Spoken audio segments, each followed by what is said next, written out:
All right, our next question, we'll begin with you, Mr. Fimian. It's on immigration. Arizona, Georgia, and now our own Virginia are just some of the states pursuing individualized immigration reform.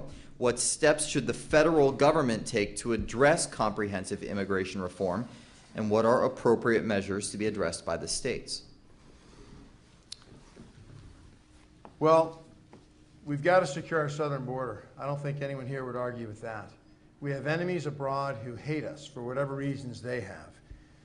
And 9/11 is not a figment of our imagination. It happened.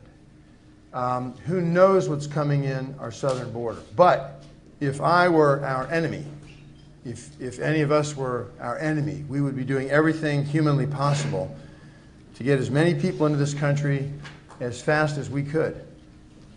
And the problem we have is we have no idea who's coming in.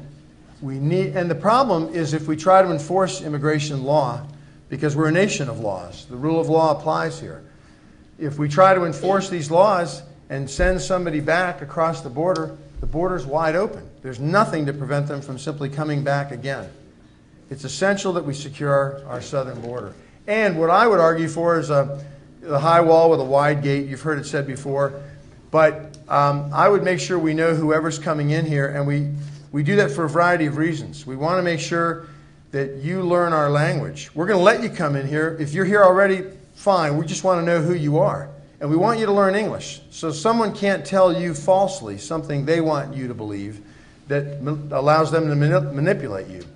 So it's important that you learn our language. It's important that you not break any laws. Because if you do, that's your ticket back out of the country. We're going to let you work as long as you obey our laws, as long as you pay taxes. But we've got to secure the border to do that. Now, that said, if we know who's here, we're in a position to make a decision if we want to allow them to stay or not. But that's our decision, not theirs.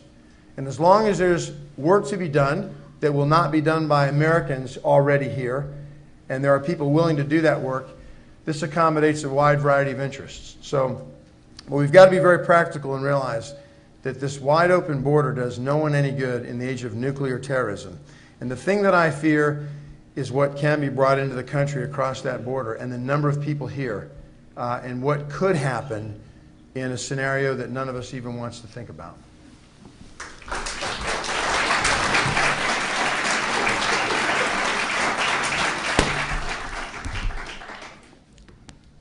Well, you know, maybe because of my 14 years in local government, I view this as not so much an abstract question as something very practical.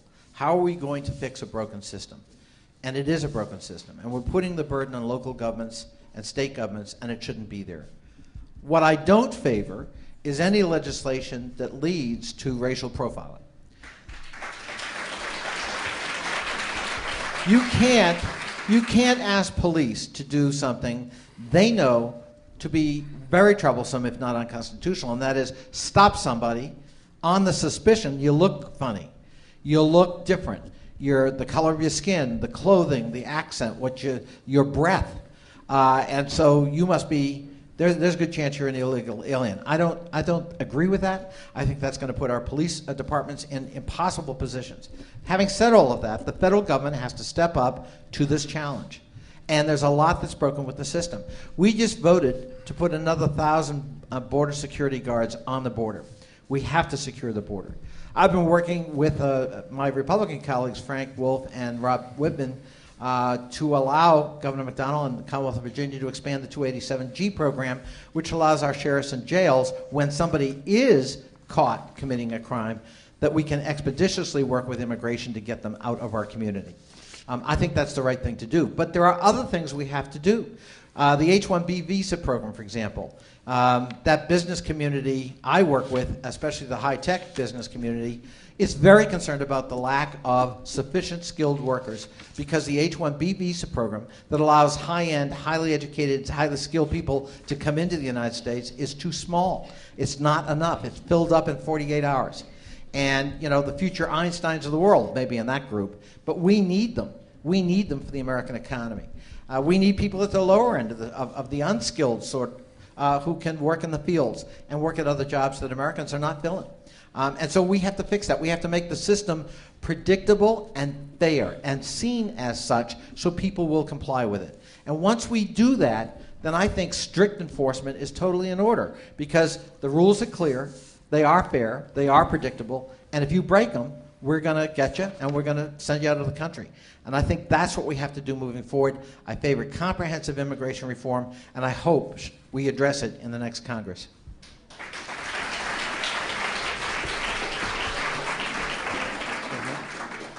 Yeah, folks, I just want to make clear for you, because the implication was there that in some way that I favor racial profiling. I don't either at all.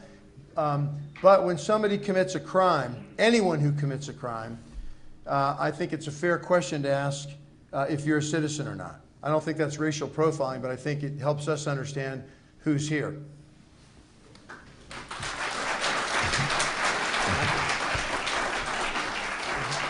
That is what the 287G program is that I support, and I've been working on a bipartisan basis to get throughout the Commonwealth of Virginia.